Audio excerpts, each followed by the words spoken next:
Jitterbug. Welcome to 10 Questions, my friend. Well, thank you for having me on, Jimmy. I was looking forward to this for quite some time, and I'm making my appearance. This is the third time I'm making a visual appearance with my face on YouTube. So you're the third person. First was Gary B, second was Metarog's channel, and now your channel, my friend. So I'm glad. Hey, I'm in good company. I'm in good company. If I can't be first, then to be in there with Gary B and Metarog, you can't beat neither one of those guys. They're good. I thought you were going to be there in the Gary B's upload, but you didn't make it that night. But now we're here, and I'm ready to go. So I'm looking forward to it. What's the normal, Jerry? I mean, Jerry and I just like behind the scenes, we had a time scheduled, and I messaged Jerry and said, dude, I have to go to a volleyball game. I'm not going to make the time. And so we're meeting a little bit later than what we had planned. And I think the night that you were on Gary B's channel, it was the same exact thing. I was at soccer practice and couldn't get back. Yes. I'm usually in bed by now. I go to bed probably around 10 o'clock. I'm in bed. It's So, Jerry, let's just start it off, man, with question one. And it's always the same, right? It's what got you into comics? Well, I've always loved superheroes in general ever since being a little kid. I guess it's the time that I was born, 1973. I was born. I just turned 49 years old.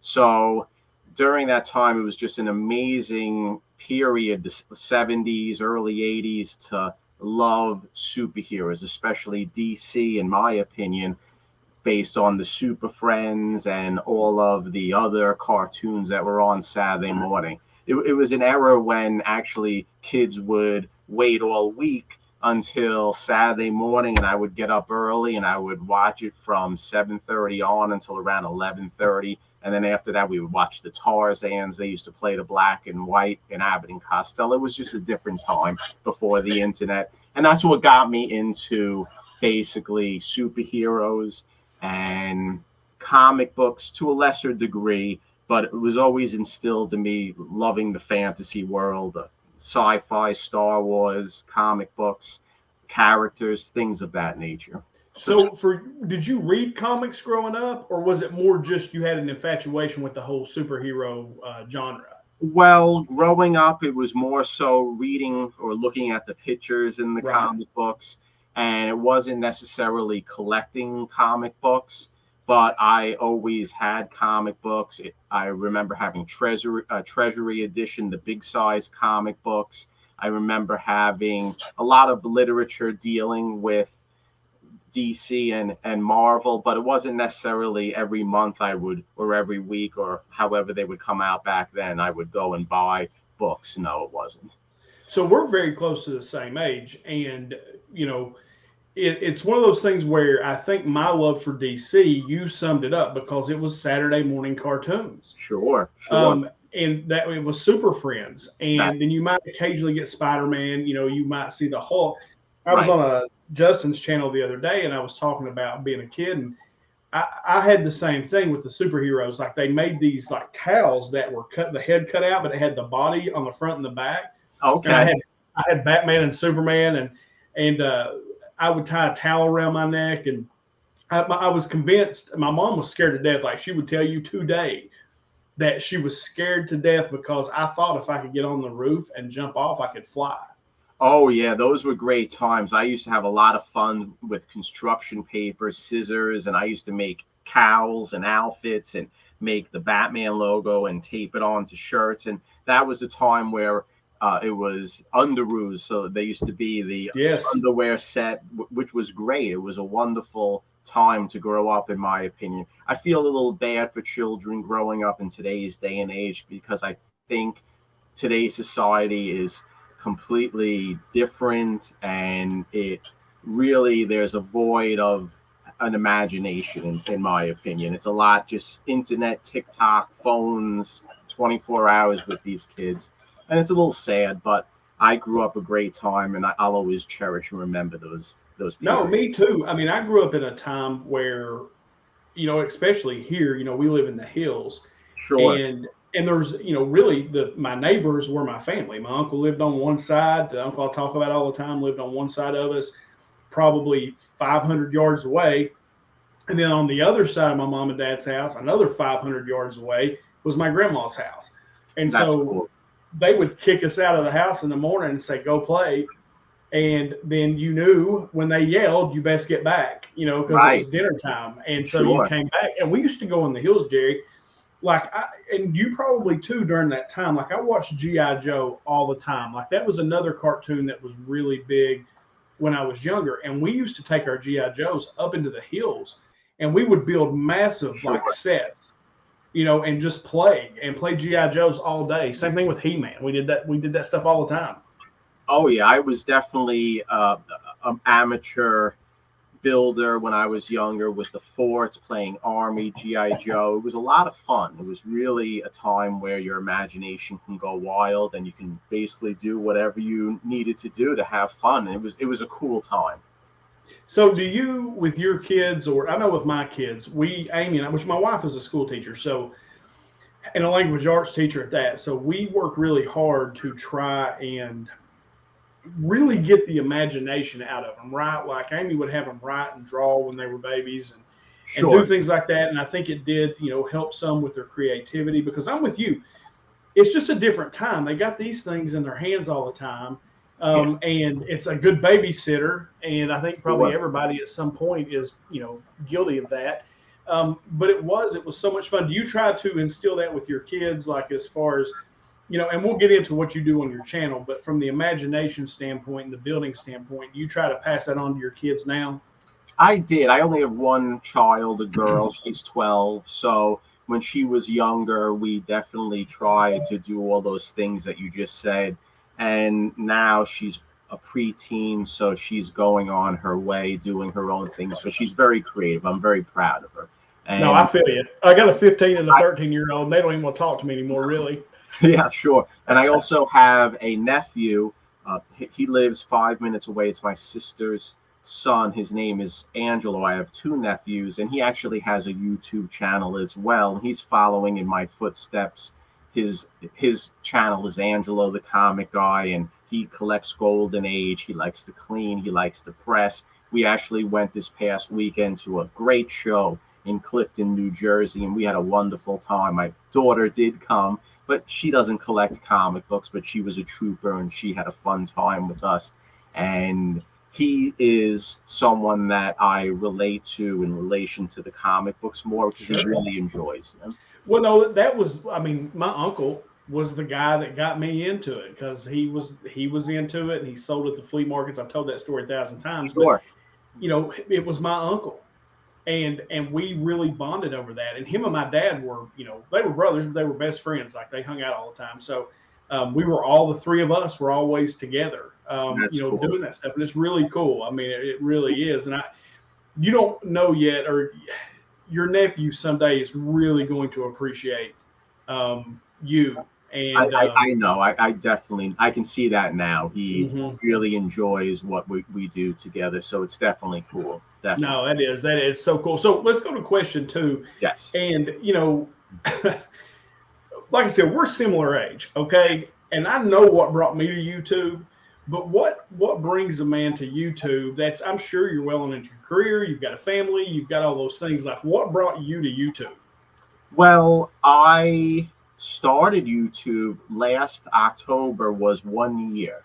So what are we in February, November, December? So I've been doing it for a year and 4 months so far. And the reason why I started doing it was I always had, as of recently, a very nice collection of books. And I was basically bored. I wanted to do something differently. So I just started the YouTube channel showing off the books. And then after showing off the books, I started looking at a few of them with defects. And I said, you know what, let me try to work on the books. And I got a press. So I only got my first press in December, a year ago from this past December. I never had a press before. But when I was younger in high school, I used to work on Golden Age books a lot. And I used to take the covers off. I used to clean the covers in chemicals. I used to do color touch. So this was something that I did when I was probably about 15, 16 years old. And then when I went to college, I really stopped collecting. And then I went to law school because I'm a lawyer by trade. That's what I do as a profession. And then I really, a little bit here and there, I would purchase things because I would always like to go continuously to garage sales, estate sales. I'm a collector. I collect a lot of things. I have a car collection. I have a clock collection. I have a comic book collection. So I have to back off a little bit because there's a few other things that I collect as well. And I just get overwhelmed. So right now I'm picking and choosing what I am going to collect. And I don't want to go crazy with comic books, with different eras and different types. I want to try to stick to a certain group and focus on them because I just want to try to get better quality books on one hand, while on the other hand, I search for the rattiest books I can find so I can conserve them. Because I really enjoy doing that, conserving the book. That's really fun for me.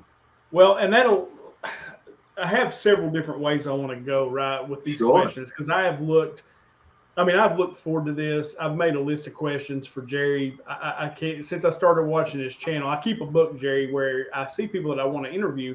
And Right. so I keep these questions. So I've literally Sure. got like 50 questions here. So That's I want to start with the golden age yes. and, and those comic books. Hmm. What is it about those books that draws you to them?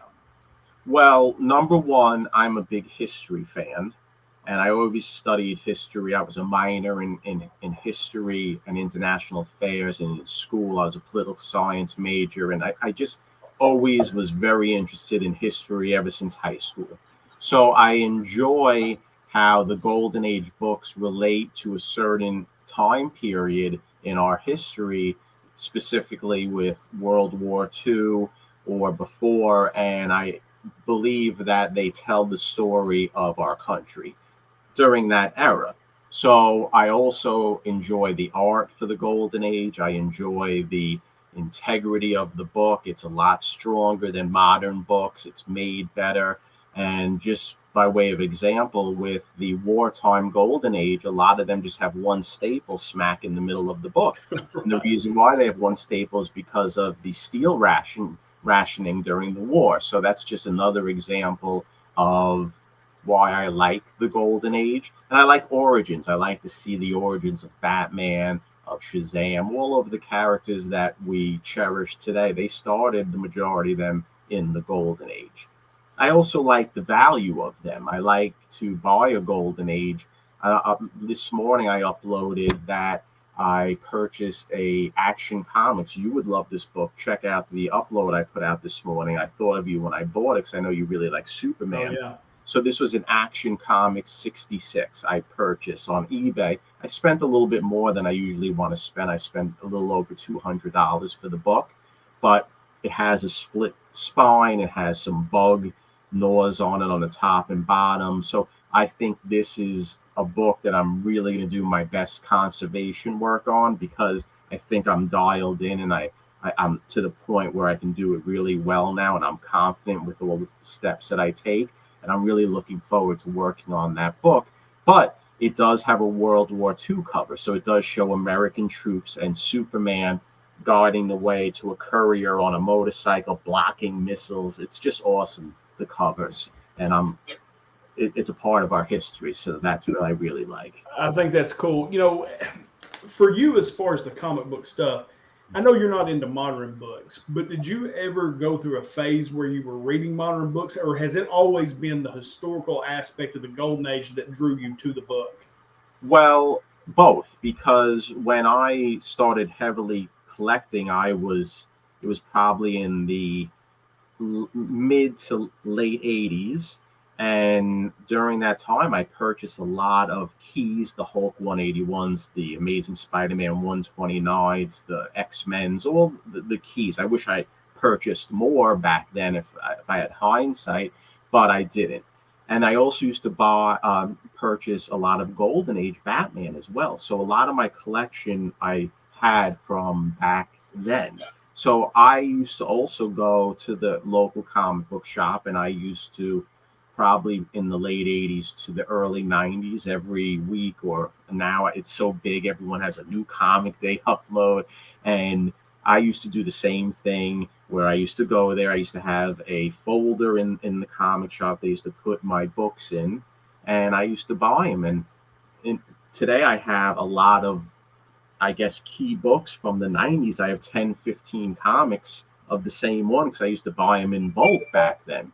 So that's why I can give a few books away when I have these giveaways, because from the 90s and 80s, those are from my collection. So, like, what I know for me, it's been different in the sense that when I got back in, I hadn't been in it in a long time, and I was bored, right? And I wanted something to do. You know, I like to joke and say my kids are old enough now where they don't want to necessarily hang out with me. They're kind of doing their own thing. They're growing up, becoming young adults. And so I was looking for something to do. And what I found is, now I'm a new comic book day junkie, right? Like, I like to read. So I still read a lot of new comic book day stuff. Sure. But as far as collecting, right, in watching you and watching Rob and watching Metarog and watching all these different guys, I'm really drawn to the historical aspect of these books as well. And I've been picking up, I'm not a big show and tell guy, so I don't show a lot of the stuff that I buy, but I've been picking up random Action Comics.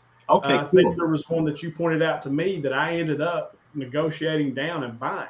The one with the eagle? The one with the eagle. Yes. I ended up I saw buying that it recently on. I was checking Action Comics, and I saw it sold. Very good. Yep. You need to conserve that one.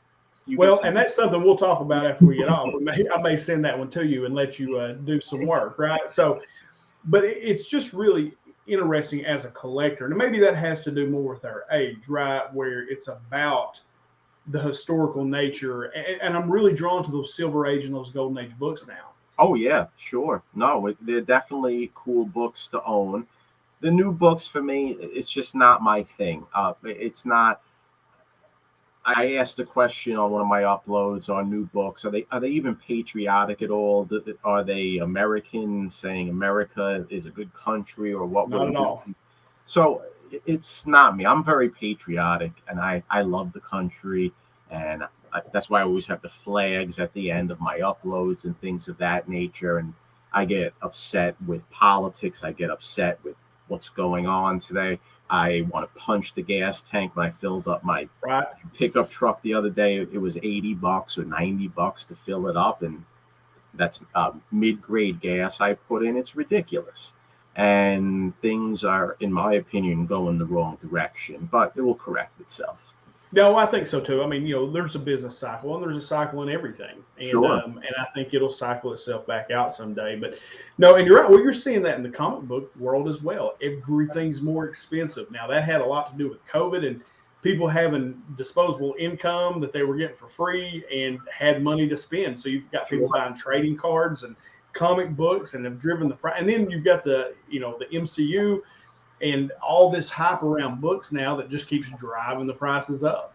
Well, you have a lot of guys who build their channels with thousands of subscribers just based on speculation. Mm-hmm. They talk about this book is going to speculate, this is going to go up higher. If you want to speculate, go buy a few stocks and sit on them for a while. Or I like real estate. I think that's the key, speculation. But not everyone can afford real estate. Right. I don't see books that are $10 that are going to be thousands of dollars. But I guess there are books like that. I don't know of any, but I'm sure there are. And I don't see it as a wonderful investment. I see the old books, the Golden Age, Silver Age, Bronze Age. That's the good investment. Those are the blue chip comics. So if you want to speculate and invest, you just look at the cost of these Golden Age books from the 90s until now, and you'll fall off your chair. When I was in this comic book show this weekend in New Jersey, I was speaking to one of the vendors, one of the best vendors there. And he's like, how many times I had Batman #1? And he said, I sold it. Last Batman #1 I sold was in 2000 for $10,000. I go, you can't get upset about it because you don't know. And that was $10,000. That was a lot of money back then. So those are the books that should be invested in my opinion. But No, I agree. And that's something that I've been working with some of my guys, like my financial guys, that I do investments with. And as far as diversifying, they know I'm into this comic book thing, and I've got this YouTube channel, and we've been working on some other stuff. But anyway, we were talking about investing in some books, something, just like I said, to diversify a bit, something that I enjoy and doing the research on. And we were talking about that the other day. We were like, look, it's all about blue chip books, these golden age, these old books. That's where the money is. Those are just going to keep getting older and older and older, and that's where the value is. And I say it all the time, they're not making them anymore. And that's right. If you find just like land. Yeah. And that's why I enjoy conserving. And I see now that a lot of people are trying to do conservation on not their channels on Instagram, or they're doing leaf casting. I hear feedback. Is that yours or mine?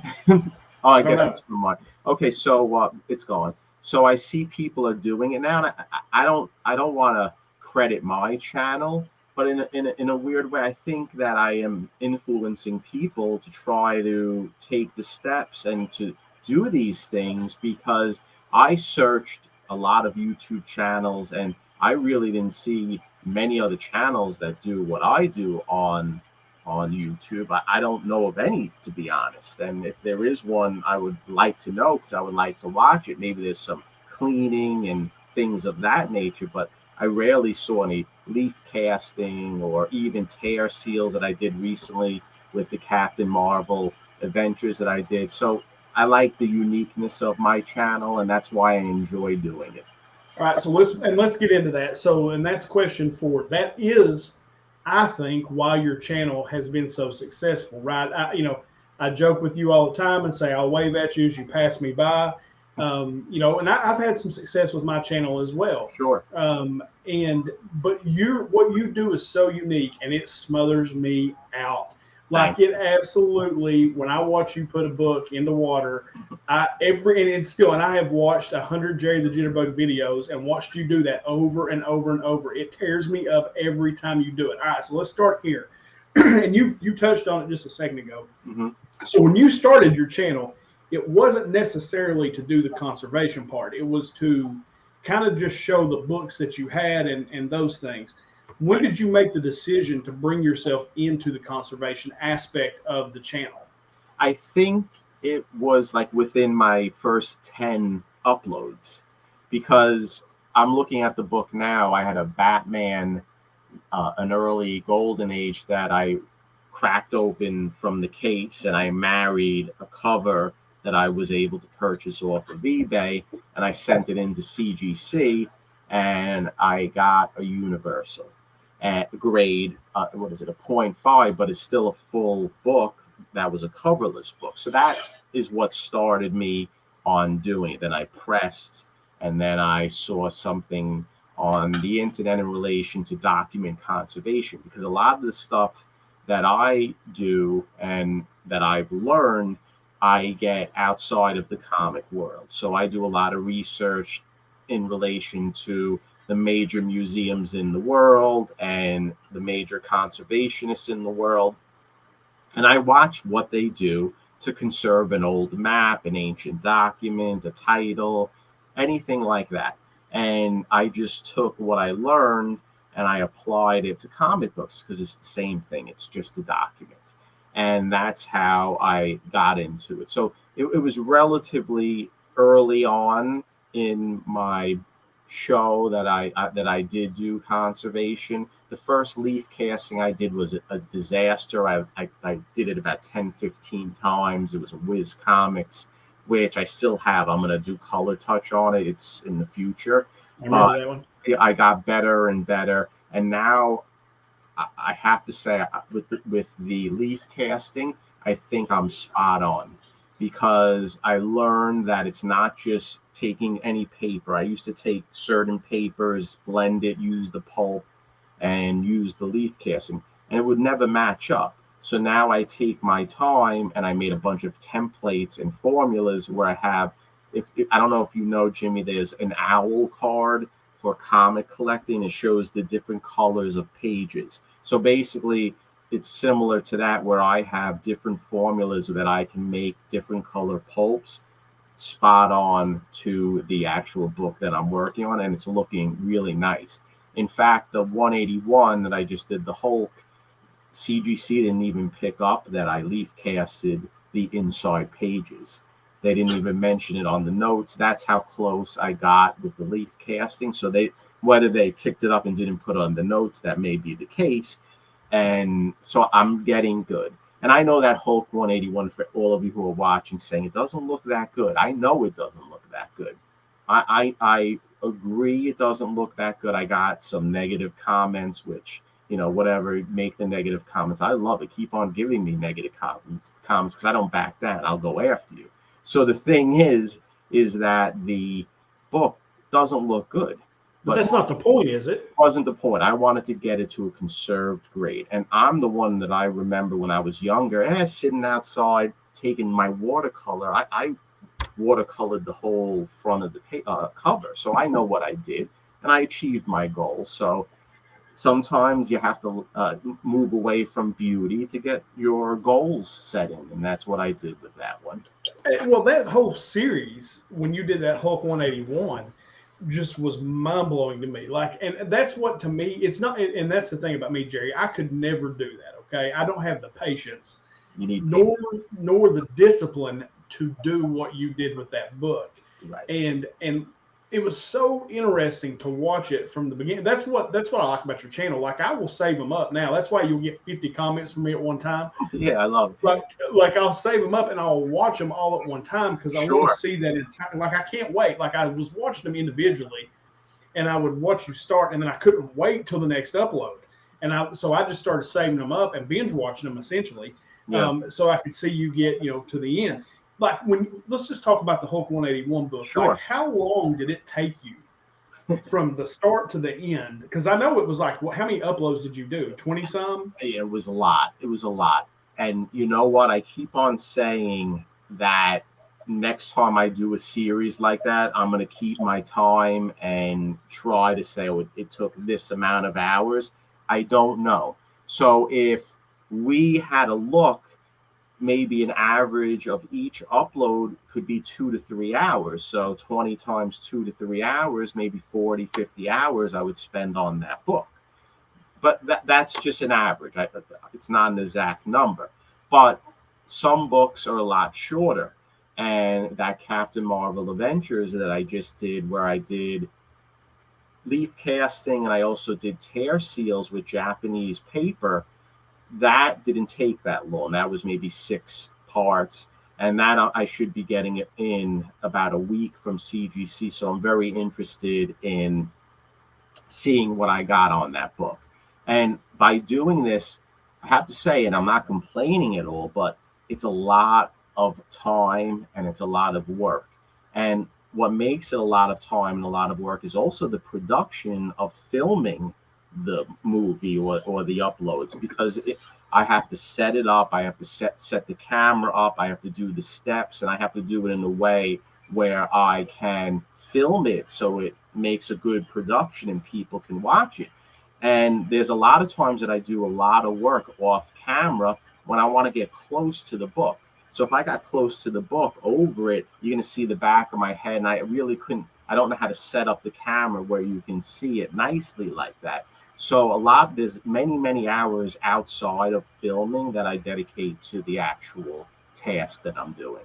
Go ahead. Well, I was going to say, because you don't really show your face on camera. No. And so, that was one of the things I wanted to ask was, like, how much time does it take you actually to set your camera up? And do you have like a camera? Are you filming off your phone? Like, how are you recording? I use my iPhone. So I have a new iPhone with the 3 cameras. So it's a good camera. And what I have, and maybe I'll do an upload. I'll show my room that I film in. It's my oil burner room. It's a small room. And I have my wood workbench that I built out of 4x4s. I made that workbench. And then I have above, I have a ring light mounted with the camera, and I can adjust it. And that's how I do it. And when I do my unboxings, I have a tripod.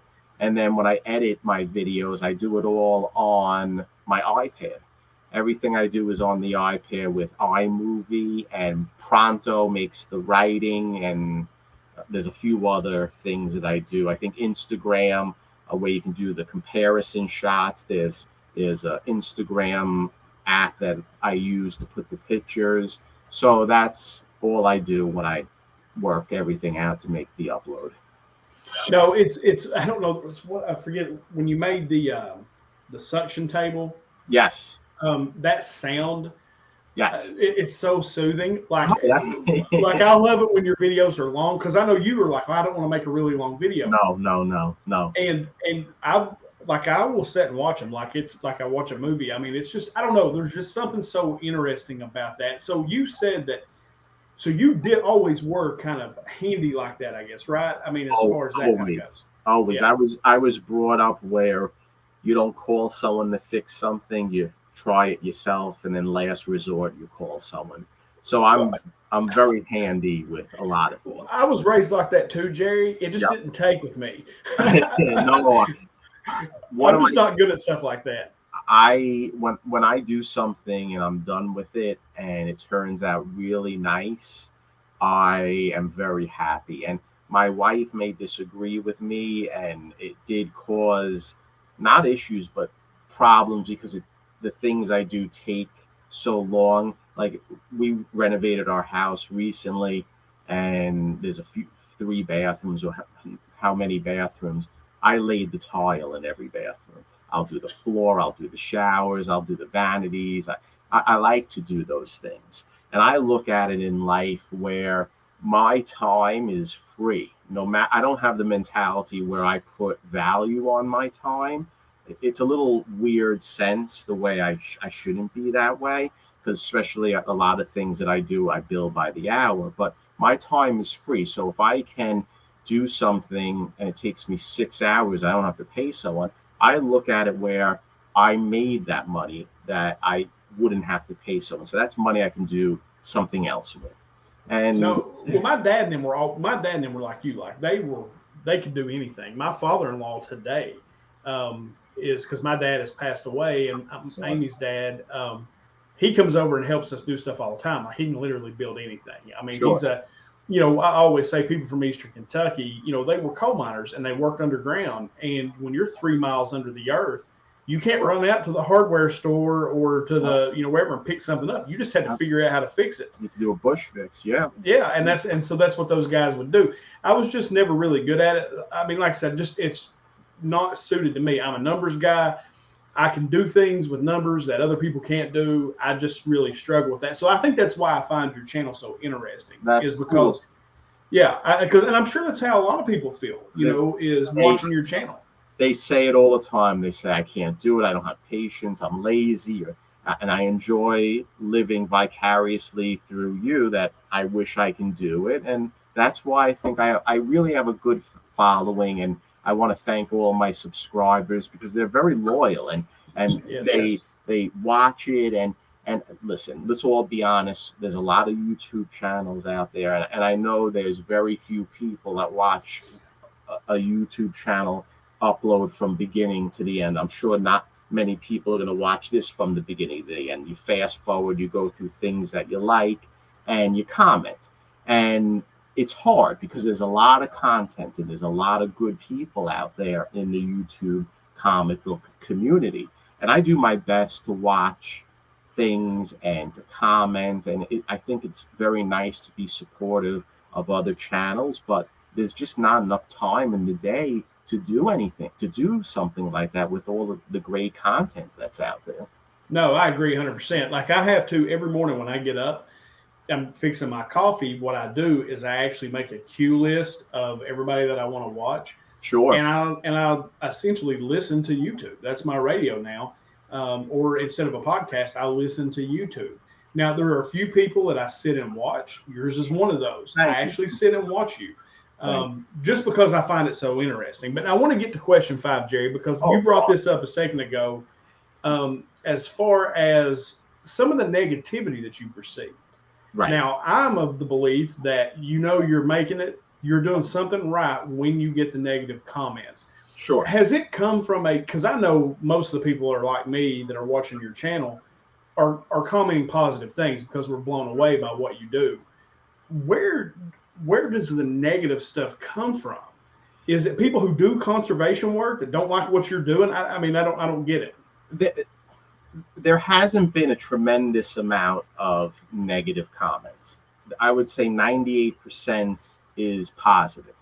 But there has been, and it was very odd, and we're past it now, but there were a few people unnamed who I feel didn't like what I was doing because it was basically like the magician. Remember a few years ago, the guy with the hood, and he divulged all the secrets of how the magicians do things. Mm-hmm. I think that was one of the major problems. And I don't know if you recall, there was a dispute between whether my deacidification baths are bleaching and not whatever. I'm very literal. Bleach is bleach. It's a chemical compound. If you want to use a broad definition of bleaching as lightening, okay, I can put a comic in water and it will lighten. So that was a little issue. And I think I took care of it in the way I know how to take care of things in a good way. And we're all good now, and we like each other's things on Instagram and things like that. But whatever. I do this for free. I'm not getting paid for what I'm doing. And not mentioning names, I look at some people who may get paid and I look at their work and I look at it and I go, oh, okay, I guess they're getting paid. I guess the people who are paying them don't know what they're paying. And I'm not saying I do wonderful work, but I think I'm getting there. I think I'm getting pretty good at it, and I'll only get better. And a lot of people, I'll tell you right now, I will get on Instagram probably 3 to 4 notifications of people who are asking me questions. And I'm an open book and I respond to them. I was talking to someone in Ireland today. He called me. He's an amateur conservationist, and he was asking me tons of questions. I answer them. I try to engage because, listen, I'm not making money on the YouTube channel. I think it's like $50 I'm up to or something since I got 1,000 subscribers. But that's not the point. I just like the interaction. And if I can help someone, I will. But I also am getting a lot of requests from people. Do I do work, and what is the amount that I would charge to conserve a book? And I'm on the fence thinking, should I actually offer a few services maybe to the public and maybe think of a fair price in doing it? And I was on the fence contemplating maybe to do it for this year, but I don't think I would want to do anything like just cleaning and pressing. That's great to do that, but that's not my thing. I would rather do more doing the leaf casting or the tear seals, things of that nature, which I feel comfortable. And in addition to doing that, of course, I would clean and press, but I just wouldn't want to do solely cleaning and presses. So I'm on the fence. Maybe I'll do it, maybe I won't, but by no means is my channel an advertisement or me doing it because I want to use it as a platform to try to make money. That's not the case. I bet that's been cool though, to have somebody from Ireland, hey, Yeah, sure. call, message you and say, hey, I'm trying to, what you're doing speaks to me, because there's a lot of people out there, I'm sure, that would love to do that just need kind of a point in the right direction. Oh yeah. And I have a lot of people sending me pictures, and it's accolades. They're really saying thank you. You inspire me to take the next steps because you show a step-by-step way of doing it. And it's not just, hey, one picture, I did this, and the next picture, here's the end result. I try to make it where I do an instructional video step by step, where if people watch it and they take their time, they can do it based on what I am showing. And that is one of another issue that I had with someone, where when I used the chemicals, calcium hydroxide, they were like, you're irresponsible. You should wear gloves and a mask. And if people follow you, they can hurt themselves. And I'm thinking to myself, I put worse things in my body over the years. I'm not concerned about a little chemicals. I'm not using it every day. I'm a little cavalier like that. So anyone who's using chemicals, listen to me now. Wear masks and gloves. Okay. You may have a bad cough. Okay. That's our public service announcement here on Yes, 10 Questions from Jerry the Jitterbug. Gloves that's and a mask, people. No, I love it, man. All right, so question 6, and you kind of touched on it there. I was kind of wondering, like, as you perfect what you're doing, and anybody that's watched you, because I think I started watching you when you had like 100 subs, yeah. and like as you perfect what you're doing, what is like the next step?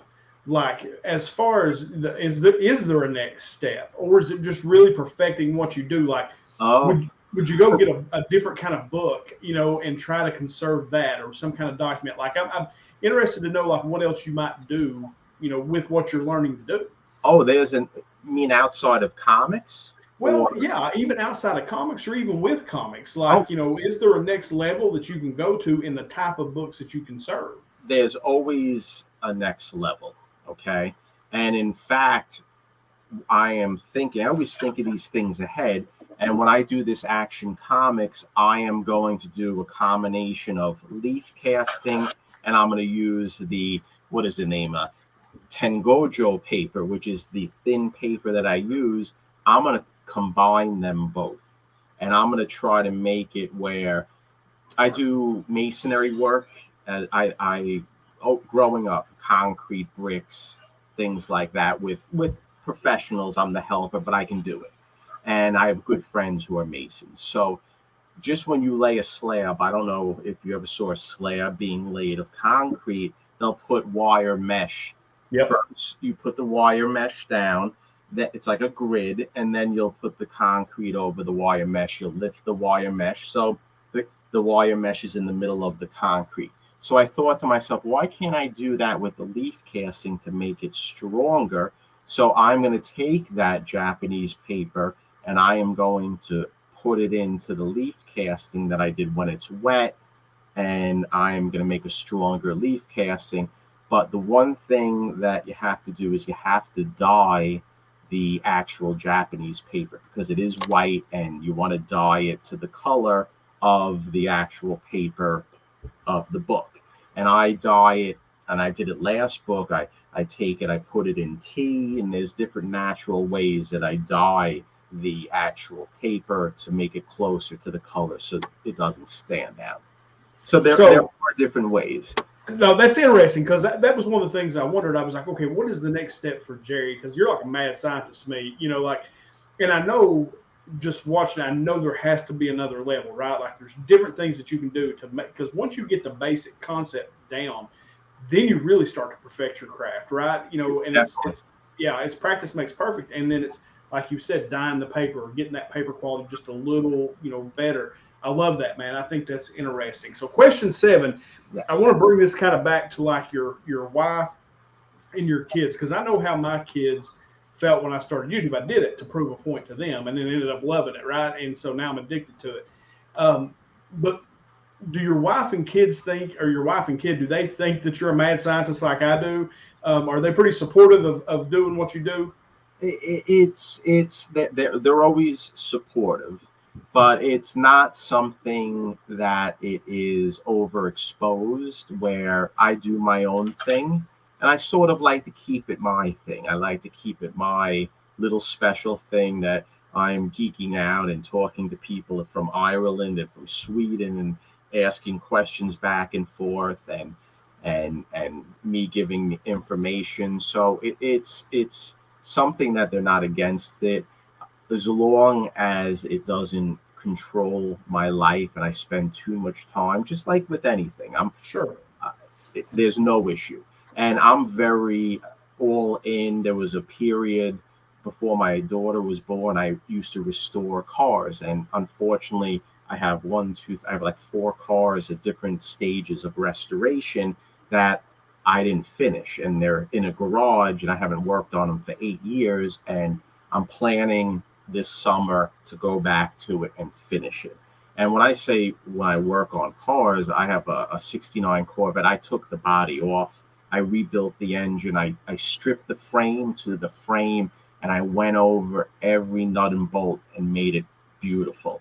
And when I do things, and it's not where I do it and I don't cut corners. So if I restored a bolt, I would have to go back to the GM manuals and I would have to find the proper coating, whether it was clear or it was zinced, and I want to make it exactly like the factory. And that's why I like to work on the books, and I try to make them as original as possible. That's So, awesome. I know a guy. I know yeah. a guy that you would get along with. My father-in-law's just like that. Yeah. I mean, like if he's restoring something or he has to go back and to the original. I mean, and it will be pristine when he gets done. It's unbelievable, the detail. Because I'm Sure. like I said, I'm not that patient, Right. and I just want to get done. Not for No. him. It's a labor of love for him, and he loves it. It is and I watch. I don't know if you watch any of the classic car auctions like Barrett Jackson. Oh yeah, all the time. I watch. I'm like, what the F is going on? You see now where they'll take a '69 Camaro, and the new thing now is they'll make retro rods, and it just drives me insane. Oh, it drives me nuts, Jerry. Sure, where they'll take an old car and they'll put up. They're nice, but it's just keep it the way it is. There's plenty of new cars. Soon we're all going to have electric cars, so you have to cherish those gas engine cars, and it just drives me insane. No, well, '69 Chevy Camaro is my dream car. Like when I retire someday, like I always say, I'm going to buy an Action Comics #1, and I'm going to buy.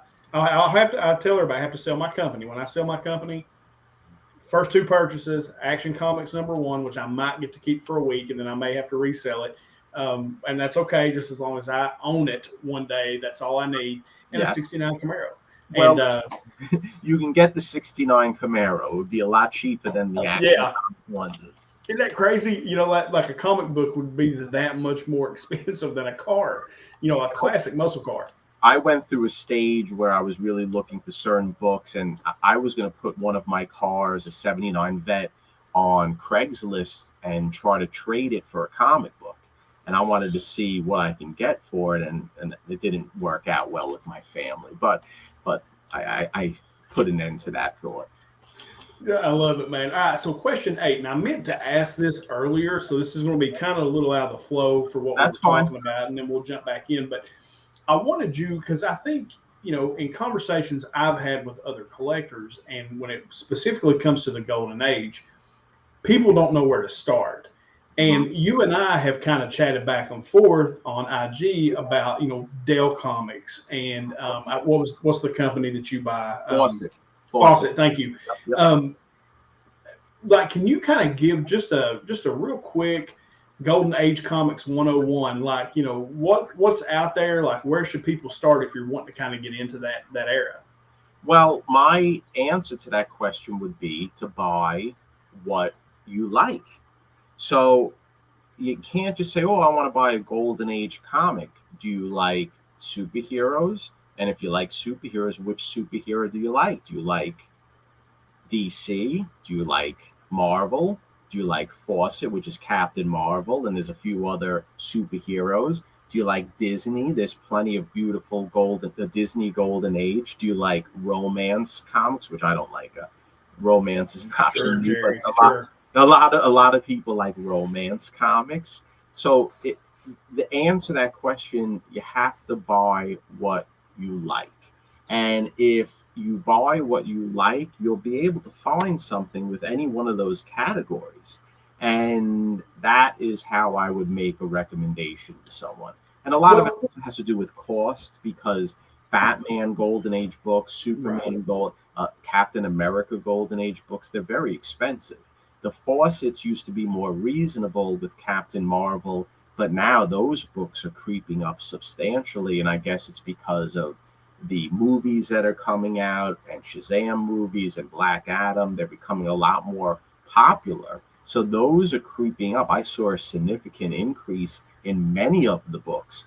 The Fawcett Captain Marvel Adventures or Wiz Comics, I used to be able to pick them up for $30, and I still could.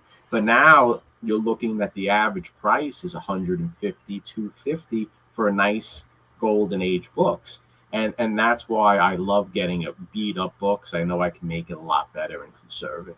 Well, let me phrase that a little differently, Sure. and it's because I like everything, okay? Hmm. But I'm also one of those people where if I'm buying something to collect and I'm going to take that space up in my house, I want it to have some value, right? Now, I like Disney. I like Tom and Jerry. I like the Flintstones, and you'll see some Golden Age books in that Hmm. genre, correct? And You but will. I'm a big superhero guy too. I also like cowboy stuff, Okay. and there's a lot of cool, painted covers, and that's one thing that kind of drew me when I first like I did that upload where it's my first Golden Age comic Sure. The purchase. sci-fi ones, I remember. Yeah, Yep. the Space Cadet. So, Yep. like for somebody like me who I don't know how to ask this, like if I'm wanting to buy something, I want it to maybe have some value, right? So I want to buy what I like, Mm. but at the same time, is there a difference between buying a Dell book and a Fawcett book? Like, is there one that you should kind of stick with? So you're looking basically which book would potentially appreciate the most over time. Yeah. And for me, it's the blue chip DC ones, the Batman, the Superman. And you can go over, if you like Marvel, the Captain America. Yeah. Those are a fortune. Captain America, the timely comics are more money, in my opinion, than the Batmans. So those you can't go wrong with. So if you wanted to invest in books, I would recommend those books. And I would also recommend getting a grade that is a higher grade. So if you can maybe shoot for a 5 and up, then that would be something that I would go for. You're going to pay a premium, but it's just something that is more desirable to a lot of collectors out there. I would Well, instead also of saying you get what you pay for, right? I mean, you do. You do. And I would also recommend getting graded books. And I'm a CGC guy. I know there's the other companies, nothing wrong with them. I never dealt with them. I just am a loyal person. And generally speaking, when I start with someone or a company that I like, I don't deviate from it. Since high school, I haven't had a car other than a General Motors or a Chevrolet car, plus a luxury car here and there. But I'm very loyal to the brands that I like. So I like CGC, but by getting a graded book, you'll know 95% of the time it's a legit book. It won't have any restoration. Although I sent many books there that I stuck a few things through, because it's my opinion, where this is another critique that I got, where people were telling me that I should make a list and send it in with a book telling CGC what I did on the book. That's not my job. that's not your job. That's their No, job to figure out what you did. that's right. That's right. I do whatever I do on my book, and if I get a universal label, then I'm all for it. It's my good work that got me there, and I have no problem with it. No, I don't think that's an issue either. And I think it goes back to what you said a minute ago when you're looking at the Golden Age. Buy what you like. Like I really do. I like the painted covers and a lot of the Golden Age painted covers. I think they're beautiful. And They are. um, There are. yeah, and I never considered myself an art person per se. I mean, I like cover art and things like that, but there is just a uniqueness to those Golden Age books and those painted covers, and it just makes me think. And I've went down the rabbit hole a couple of times about how did they actually do that and make it look that beautiful. Sure, they were wonderful artists. A lot of the Golden Age artists, and they took their time. And I know, Captain Marvel Adventures has a few of the best painted covers. In fact, there's one book on eBay now that I think it's A1 Comics. They're in California. They have it for sale. They're asking 95 for it with not a make an offer. So when I see that, I make an offer by contacting the seller. I'll always do it. So just because the listing doesn't say make an offer, take a shot and contact the seller. And I've done that in the past many times. And guess what? They contact you back to say, okay, I'll take your offer. So you can get books for lower, even if it's not a make an offer option. But they're asking 95, and this is a painted cover where Captain Marvel is he crashed through. I don't know if it's a Japanese or a Nazi plane. It's a beautiful cover, but it's missing half of the back cover. And they were asking 95. I made an offer of like 75, and they said, "Oh, not right now. We're going to hold on to it." But it doesn't hurt make the offer. And don't worry about offending people, because I see some YouTubers talk about offending. You really going to get offended? All they can say is no. Yeah, all they can say is no when what they can't get to you. They're not right in front of you. I made an offer on the first, what's his name in Spider-Man with the dome? What's his Dr. name? Doom, or I mean, Mysterio. Mysterio. I made an offer. It was a restored book. So I'm looking for restored books. So if anyone has restored books with cut covers or things color touch that they want to sell, contact me on Instagram, because I'm looking for restored books that I want to try to get them out of the purple label. So I made an offer, and the guy, he like took offense to my offer. He wrote back on eBay, "Are you crazy?" And I'm looking at him like, what a jerk. Is that really necessary? And I'm thinking, should I write something back? And I said, no, I'll just take the high road. I won't even say anything, and I'll just say thank you, and that's it. That's funny. No, we're on question. We're getting ready to do question 9. Oh, yeah, we're getting to the end here. So I'm not in a rush. No, you're fine. You're fine. But you mentioned this earlier, and I've been sitting here thinking about it the whole time that we've been talking. Is you said that you collect clocks. Mm-hmm. How do you collect clocks? Like I don't even know how you do that. Like what? Just you tell me. Well, I like cuckoo clocks. Do you know what a cuckoo clock is? I do. Yeah. Okay. So what I would do is I like any clock. I like any old clock. So what I like to do is I probably have, it's insane, I have over 30 cuckoo clocks in boxes. And I like the more elaborate the cuckoo clock is. You have to understand, some of them have movement, they have music, they have bellows inside, and you want to get the 8-day ones with the big acorns that come down, acorns. So I like to take them apart, and I like to restore them, and I like to fix them, and I like to make something that doesn't work.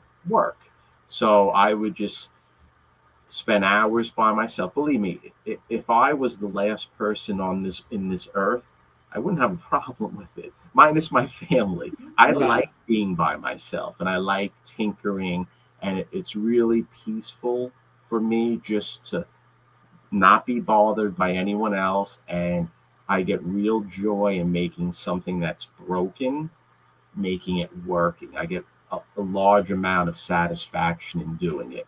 So I just went down that path where I would go to garage sales every weekend. I still do it religiously. I have dreams that I'm going to walk into a garage sale. There'll be a box of old magazines, and there'll still be a Batman #1 or another key at a garage sale. I'm a believer of that, and that's why I keep on looking.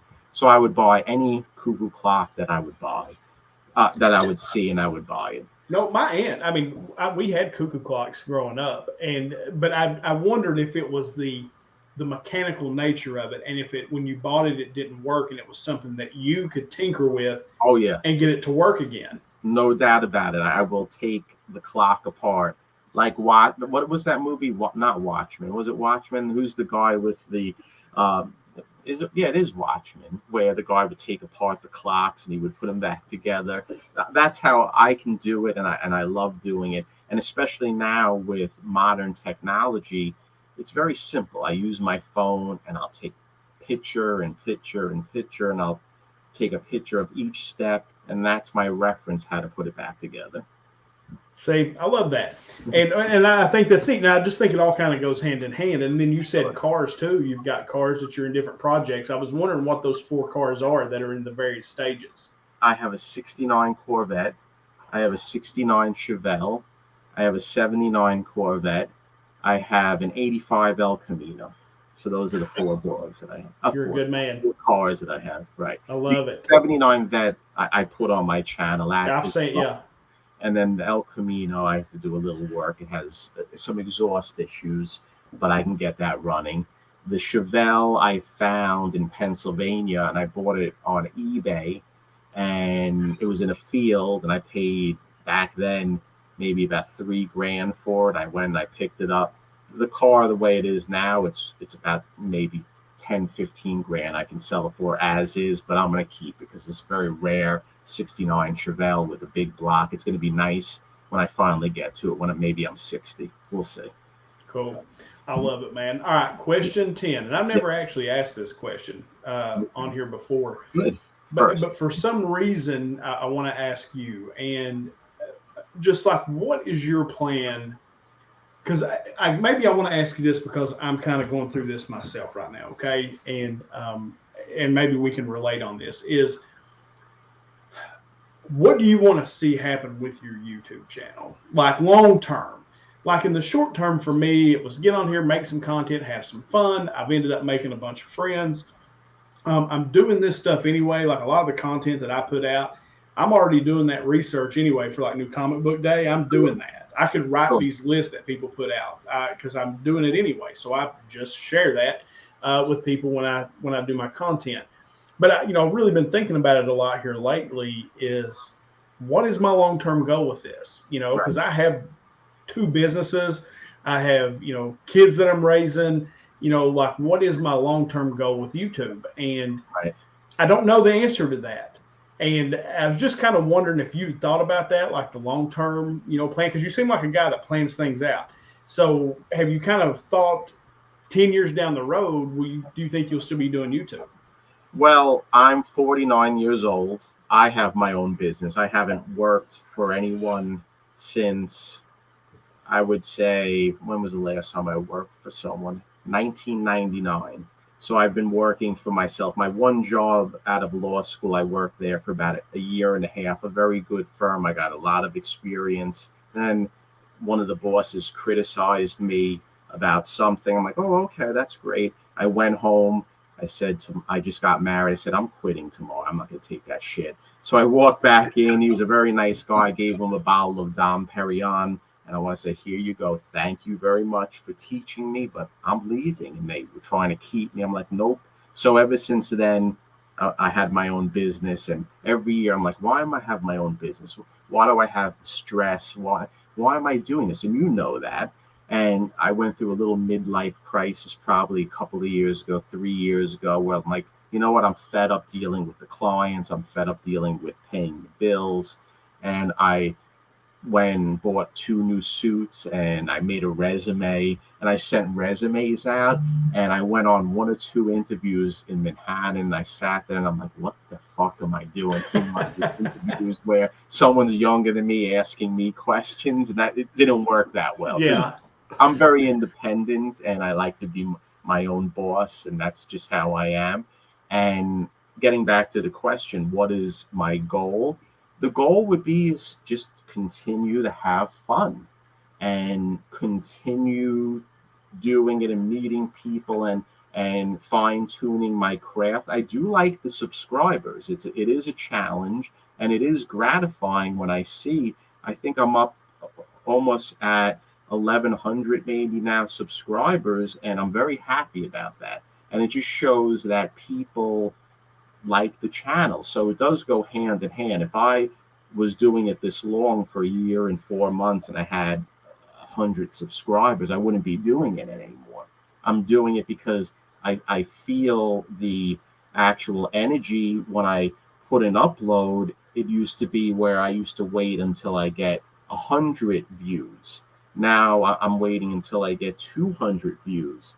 Now I'm seeing I'm getting in a few days on some types of videos 1,000 views. I'm like, oh wow, then people are really enjoying it. And so what I want to do maybe is a goal would be where if I'm going to start working on books for people, I may not necessarily charge money, but maybe I will do it more of a bartering way. So I'm not going to do it for free because my time is worth money. I do enjoy doing it, but you have to give me something. And I think I'm going to take this standpoint where, you know what, I will work on your book, but what do you have to give me? And I think it's very fair. And all the people that I've been working on their books, I worked on Roger Metarog's book. I did a book for him. I would do it for him for $0. I would do another book. He's a great guy. But he gave me a beautiful AOK when he gave me his book to work on. And it was very nice to get these books. Then I'm working on a book now for Mike from Night Tiger Comics. I don't know if you know him. You should check out his channel. He's a good friend. I speak to him maybe twice a week about Golden Age books on the phone.